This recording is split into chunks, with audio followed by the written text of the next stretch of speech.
Last week, I opened up calls on Tesla once again. This time, we went in with 15 Tesla January 16th, 2026 calls for an average price of $50.60. And my plan has been to average down on this position only if we pull back to $320. Now, the reason that I've been waiting for $320 is because this level on our charts is where the point of control, or the highest amount of trading volume within the past 150 days, is currently seated at. Using our THT Volume Pro, which you can get access to this indicator as well as all of our indicators and our exact trading system completely for free with the link in the description, we can see that this support level of $320 is most likely where Tesla is going to bounce. Now, the reason that I ended up going into this up here around the $340 range was because if worst case scenario price swept this resistance level of $340 to $350, there is a very, very good chance that price is going to move up to $400 very, very quickly.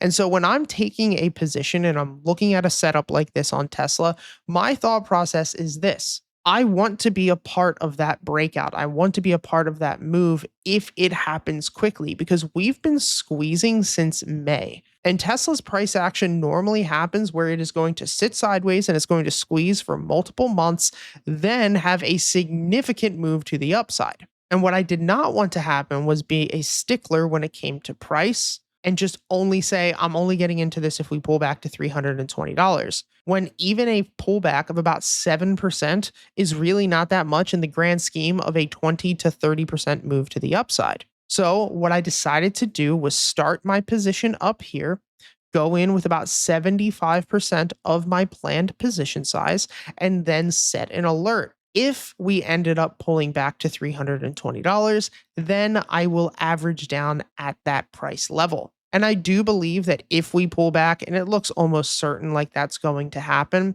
the price will continue to bounce between $320 or $310 before making that breakout to the upside to $400, which is what we have expected for the next couple of weeks and next couple of months. So this short-term pullback is most certainly not the end of the world, even though everybody on X would make you think that it is. Now let's talk about what would be a huge concern and a massive worry.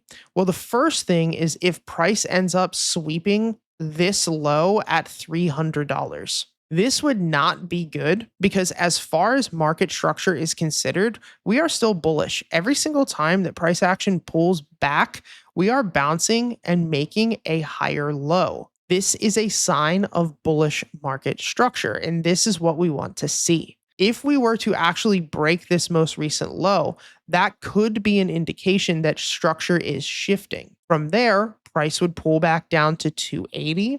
And then if 280 broke, we would most likely fill this volume gap on the volume profile down to $230. That would be worst case scenario. That would invalidate bullish market structure.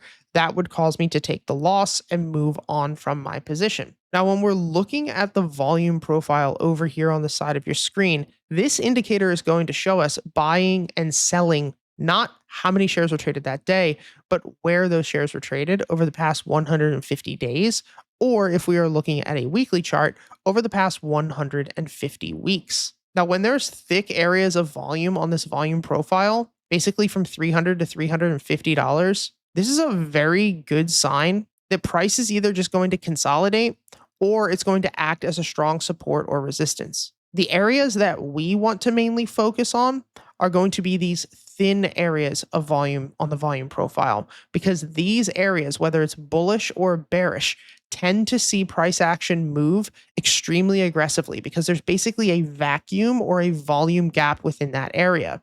And so when price action pushes through this resistance of 350 to 340, that's why I believe the move up to 400 could happen very, very quickly. Most likely once the confirmation happens, probably within 14 to 21 days. But the same exact thing could happen to the downside.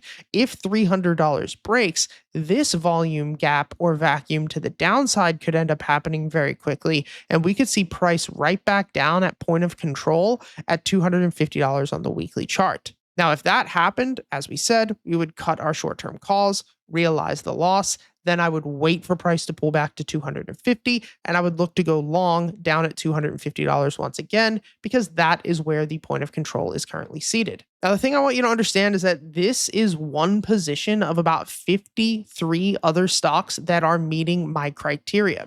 So it's not like I'm over leveraged on Tesla. It's not like this is the only position that I'm currently trading. If anything, whatever happens to Tesla really doesn't matter. And I say this because I want you to understand that your risk management should look the same. When I am looking to take positions, I basically build out my weekly watch list. And we do this within our Discord community. Basically, all the stocks that are meeting our weekly watch list criteria are therefore put into our weekly watch list. From there, I will take my capital, in this case, about $4.2 million, and I will divide it by the amount of stocks that are being traded that week. So in this case, if there are 50 stocks being traded that week, then we will take 50 and divide it by 4 million in order to get our position size, which in this case would be $40,000 per position. I'm sorry, about $80,000 per position. But the same exact thing is still done if I was only trading $200,000 or even $20,000.